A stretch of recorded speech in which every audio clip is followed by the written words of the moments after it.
L'équipe actuelle du Paris Saint-Germain est-elle la meilleure de leur histoire? C'est ce qu'on va essayer de voir dans cette vidéo, avec le 11 combiné entre l'équipe actuelle et celle de 2015, qui est considérée pour beaucoup comme la toute meilleure. On commence au cage et on peut déjà avoir du débat. Mais malgré qu'on critique énormément Donnarumma, ça reste un bien meilleur joueur que Sirigu, qui est au final un gardien moyen, comme on peut le voir dans son parcours durant sa carrière. En latéral droit là par contre, zéro débat, c'est clairement Hakimi.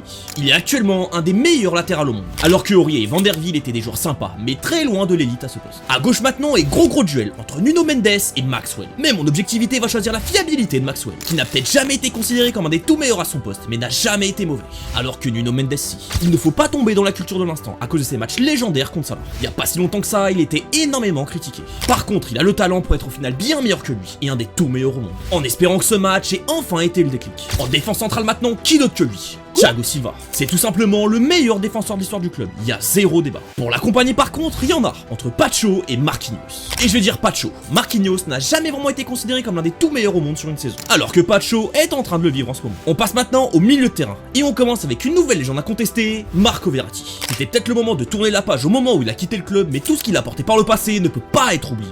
Il est tout simplement le meilleur milieu de terrain de l'histoire du PSG depuis l'arrivée du Qatar. Pour l'accompagner, son digne héritier, et qui va peut-être même un jour le dépasser, Vitinha. Quel joueur exceptionnel c'est devenu, alors que ça avait très mal commencé. Il est actuellement un des tout meilleurs au monde à son poste. Pour boucler le milieu de terrain, nouveau gros duel entre Thiago Motta et João Neves. Désolé mon fils, mais faut être objectif. Thiago Motta était un joueur extraordinaire et qui a bien plus prouvé que Neves.